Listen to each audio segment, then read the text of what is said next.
అందరికీ నమస్కారం. కథలపల్లికి ఛానల్కి స్వాగతం. ఇప్పుడు మనం నీతో ఉంటే పార్ట్ 57 విందాం. నన్ను నమ్మండి, మీ పెద్దల్ని ఒప్పించే బాధ్యత నాది.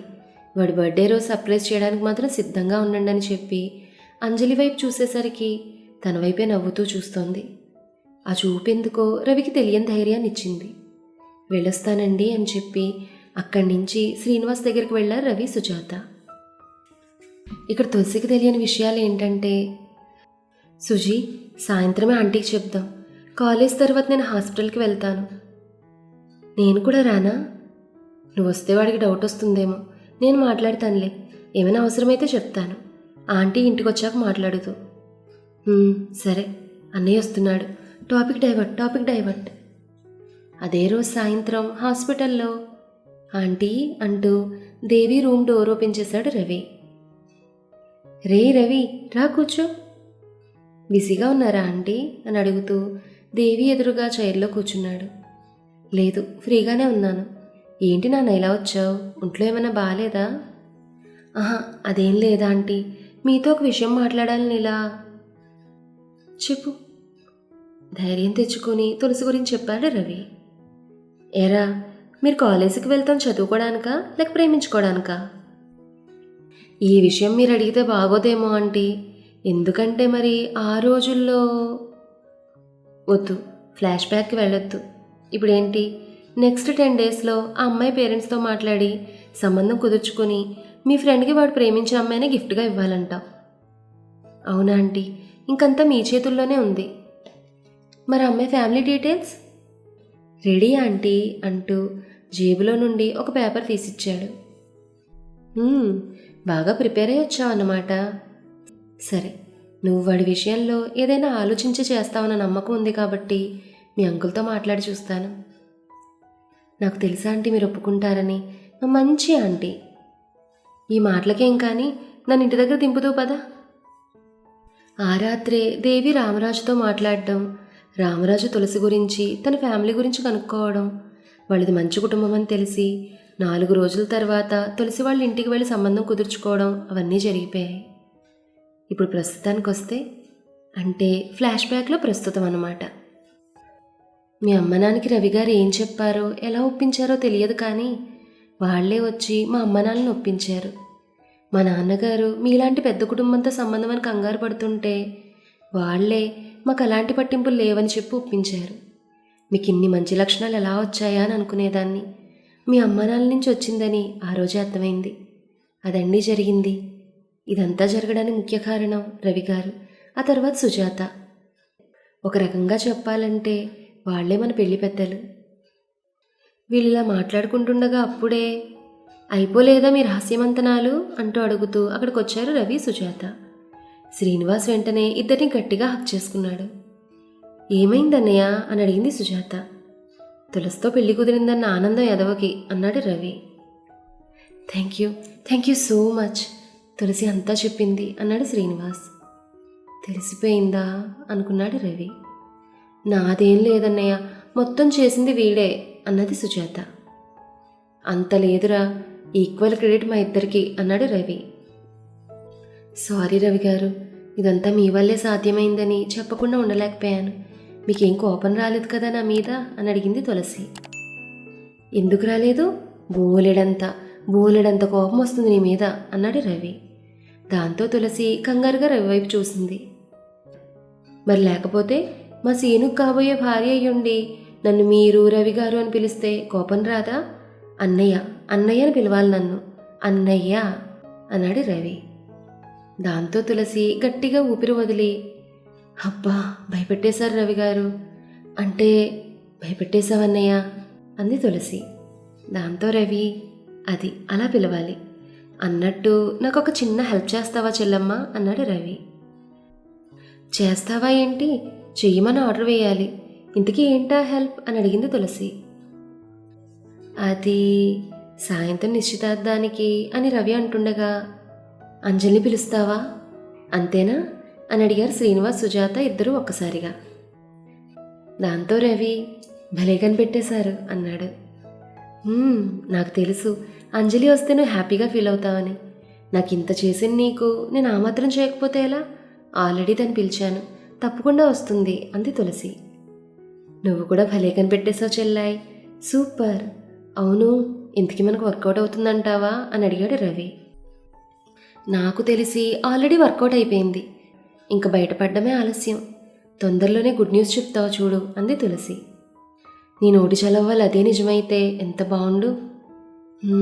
సాయంత్రం ఎప్పుడవుతుందో, అంజలి ఎప్పుడు వస్తుందో అనుకుంటున్నాడు రవి. ఇంతలో సాయంత్రం రానే వచ్చింది. అందరూ పార్టీ అరేంజ్మెంట్స్లో ఉంటే రవి మాత్రం అంజలి ఎప్పుడు వస్తుందా అని ఎదురు చూస్తున్నాడు. అంజలి రావడం గమనించిన రవి ఒక్క పరుగులో ఆమెను రిసీవ్ చేసుకోవడానికి వెళ్ళాడు. రవిని చూడగానే అంజలి సిగ్గుతో తలదించేసింది. హాయ్ అంజలి గారు, రండి రండి. హలో రవి గారు. కూర్చోండి అంజలి గారు అంటూ ఒక టేబుల్ చూపించాడు. అంజలి కూర్చోగానే ఏం తీసుకుంటారు, కూల్ డ్రింక్ అని అడిగాడు. లేదండి, ఐఎమ్ ఫైన్.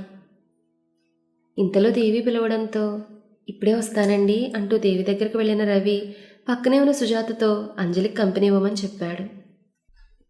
ఫంక్షన్ మొత్తం అంజలి తన పక్కనే పెట్టుకుంది సుజాత. దేవి వాళ్ళకి తన ఫ్రెండ్ అని పరిచయం చేసింది. ఫంక్షన్ మొత్తంలో రవికి అంజలితో మాట్లాడడానికి పెద్దగా కుదరలేదు. అంజలికి మాట్లాడాలనున్నా ధైర్యం చేయలేకపోయింది. ముందుగా శ్రీనివాస్ చేత కేక్ కట్ చేయించి తర్వాత వచ్చిన అతిథులకు తులసిని పరిచయం చేశారు రామరాజు. ఆ వెంటనే శ్రీనివాస్ తులసి నిశ్చితార్థం అట్టహాసంగా జరిగింది. శ్రీనివాస్ కథంతా ఇంకా కలలానే ఉంది. రవి సుజాతలకు కళ్ళతోనే థ్యాంక్స్ చెప్పారు శ్రీనివాస్ తులసి. డిన్నర్ అయిన తర్వాత అంజలి బయలుదేరడం గమనించిన రవి ఇదే ఛాన్స్ అనుకుని తనని డ్రాప్ చేస్తానని అడగడానికి వెళ్ళాడు. కానీ రవి వెళ్లేలోపే అంజలి దేవి దగ్గరికి వెళ్ళొస్తానని చెప్పడానికి వెళ్ళగానే డ్రైవర్ని పిలిచి అంజలిని కారులో డ్రాప్ చేయమని చెప్పారు. ఆంటీ, ఈ ఐడియా ఇప్పుడే రావాలా మీకు అనుకుని నిరాశగా కూర్చుండిపోయాడు రవి. అంజలి కారెక్కబోతూ రవి వైపు చూసి రమ్మన్నట్టుగా కళ్ళనార్పడంతో ఒక్క పరుగులో తన దగ్గరికి వెళ్ళాడు. పిలిచారా అంటూ. అది నేను సూపర్ మార్కెట్లో పనిచేస్తా కదా, అక్కడ ఈ మధ్య సేల్స్ తగ్గిపోయాయి, మీలాంటి వాళ్ళు వస్తే బాగుంటుంది అంది అంజలి. అర్థం కాలేదు అన్నాడు రవి. దాంతో అంజలి తన మనసులో ఇంతకంటే ఎలా చెప్పాలండి బాబు మీకు అనుకుంటూ, అదేనండి, అప్పుడు సూపర్ మార్కెట్కి వచ్చారు కదా, అలానే రేపు కూడా వస్తారు కదూ, కాకపోతే మరీ అంత లేట్ కాకుండా 1 గంట ముందు వస్తే బాగుంటుంది అంది అంజలి. అప్పటికి కానీ రవికి బలమెలగలేదు. నన్ను కలవాలనుకుంటుందా అని తన మనసులో అనుకుంటూ అలాగేనండి, తప్పకుండా వస్తాను అన్నాడు రవి. అమ్మయ్య, అర్థమైంది అనుకుంటూ థ్యాంక్స్ అండి, వెళ్ళొస్తాను, గుడ్ నైట్ అని వెళ్ళిపోయింది అంజలి. ఆ మన్నాడు సాయంత్రం రవి ఎప్పుడొస్తాడని ఎదురు చూస్తోంది అంజలి. రవి లోపలికి రాగానే డైరెక్ట్గా అంజలి దగ్గరికి వెళ్ళాడు. పిలిచారుగా, వచ్చేసాను. స్పెషల్గా పిలిచినందుకైనా కాస్త సేల్స్ పెంచండి. ఏం కొనాలి?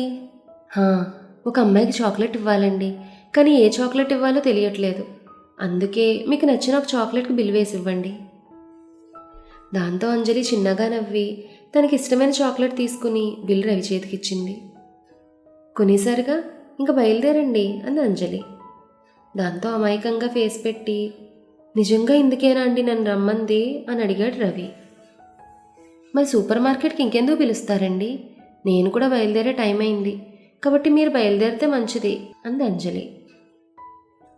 దాంతో రవి తన మనసులో మనం అనుకున్నంత స్లో కాదన్నమాట అనుకుని అర్థమైందండి, అలానే బయలుదేరుతున్నాను అంటూ బయటకు వెళ్ళి అంజలి కోసం వెయిట్ చేస్తున్నాడు. ముందే పర్మిషన్ పెట్టుకోవడంతో అంజలి కూడా త్వరగా స్టార్ట్ అయిపోయింది. బయటకు వచ్చిన అంజలి రవి దగ్గరికి వెళ్ళి దగ్గరలో ఒక బేకరీ ఉంది కదా, అక్కడికి వెళ్దామా అని అడిగింది. నవ్వుతూ అలాగే తల ఊపి అంజలిని ఎక్కించుకొని బేకరీకి తీసుకెళ్ళాడు. చెప్పండి, ఏం కావాలి అని అడిగాడు రవి. గోల్డ్ స్పాట్ అంది అంజలి. ఒక్క నిమిషం అని చెప్పి ఇద్దరికి గోల్డ్ స్పాట్ తీసుకొచ్చి ఒకటి అంజలి చేతికి ఇచ్చాడు. అంజలికి రవితో ఎంతో మాట్లాడాలనుంది, కానీ ఏం మాట్లాడాలో ఎలా మాట్లాడాలో అర్థం కాకపోవడంతో సైలెంట్గా కూల్ డ్రింక్ తాగేసింది. తాగేశారా, చెప్పండి అన్నాడు రవి. ఏం చెప్పాలి? ఏదో మాట్లాడాలనే కదా నన్ను కలవాలని అడిగారు, అదేంటో చెప్పండి అంటున్నాను. అది పర్లేదు చెప్పండి, అది ఎలాంటి నిర్ణయమైనా పర్లేదు, నేనేమనుకోను. ఆ రోజులాగే వాళ్ళ నుంచి రోజు నన్ను ఆశ్రమం దగ్గర డ్రాప్ చేస్తారా? హా అండి, డ్రాప్ చేస్తాను అని క్యాజువల్గా చెప్పాడు. దాంతో అంజలి తన మనసులో బా ఎలా చెప్పాలి అనుకుంటూ ఎందుకని అడగరేంటి అని అడిగింది అంజలి. ఓ అదొకటి అడగాలా అనుకుంటూ సారీ అండి, అలా అడగాలని నాకు తెలియదు. ఇప్పుడు చెప్పండి, రోజు డ్రాప్ చేయమని ఎందుకు అడిగారు అని అడిగాడు రవి. మరి కాబోయే భార్యను జాగ్రత్తగా చూసుకోవడం మీ బాధ్యత కదా అని తల వంచేసింది అంజలి. అది నిజమే అనుకోండి అంటూ ఒక్క నిమిషం ఏమన్నారు, నేను సరిగానే విన్నానా అని అడిగాడు రవి. సరిగ్గానే విన్నారు. నా డెసిషన్ చెప్పేంత వరకు మళ్ళీ పెళ్లి టాపిక్ ఎత్తనన్నారు కదా, ఇక నుంచి ఎప్పుడైనా ఎత్తొచ్చు మన పెళ్లి గురించి. ఇంకా చెప్పాలంటే ఆ విషయం గురించి మీరు ఎంత ఎక్కువ మాట్లాడితే అంత సంతోషం నాకు. ఆ మాటలు వినగానే రవి ఆనందానికి అవధులు లేవు. అంజలి ఈ విషయం చెప్పడానికే పిలిచిందని ముందే అనుకున్నా కూడా అంజలి నోటి నుండి ఆ మాట వినగానే ఏదో ప్రపంచాన్ని జయించినట్టు అనిపించింది రవికి. అంజలి, అంటే నన్ను పెళ్లి చేసుకోవడం నీకు ఇష్టమే కదూ? అవునన్నట్టుగా నవ్వుతూ తలూపింది అంజలి. నాకెంత సంతోషంగా ఉందో మాటల్లో చెప్పలేను అంజలి. నా జీవితంలో ఎప్పుడు ఇంత సంతోషంగా అనిపించలేదు. Thank you Anjali, thank you so much. నిన్ను నాకు ఇచ్చినందుకు ఆ దేవుడికి థ్యాంక్స్ చెప్పాలి. గుడికి వెళ్దామా? హా అండి, వెళ్దాం అంది అంజలి. దాంతో అంజలిని తీసుకుని దగ్గరలో ఉన్న అమ్మవారి గుడికి వెళ్ళాడు రవి. అమ్మవారికి దండం పెట్టుకుంటూ కళ్ళు మూసుకున్న అంజలికి ఏదో తగులుతున్నట్టు అనిపించి కళ్ళు తెరిచి చూసేసరికి తన మెడలో పసుపు తాడు కడుతున్నాడు రవి. ఆ దృశ్యాన్ని చూడగానే అంజలికి తన కళ్ళు తనకి తెలియకుండానే వర్షించాయి. అంజలి మెడలో 3 ముళ్ళు వేసి, ఇక నుంచి నువ్వు ఒంటరిదానివి కాదంజలి, ఈ రవిచంద్ర భార్యవి. నీకు నేనున్నాను. నీ భర్తగా నేను నీ పక్కనున్నంత వరకు మళ్ళీ నీ కంటిలో నుండి ఈ నీరు రాకూడదు, రానివ్వను అంటూ అంజలి కళ్ళను తుడిచాడు రవి. మరి ఆ తర్వాత ఏం జరిగిందనేది నెక్స్ట్ ఎపిసోడ్లో తెలుసుకుందాం. ఈ కథ మీకు నచ్చితే లైక్ చేయండి, షేర్ చేయండి. అలాగే మన కథల పల్లకి ఛానల్ని సబ్స్క్రైబ్ చేసుకోండి.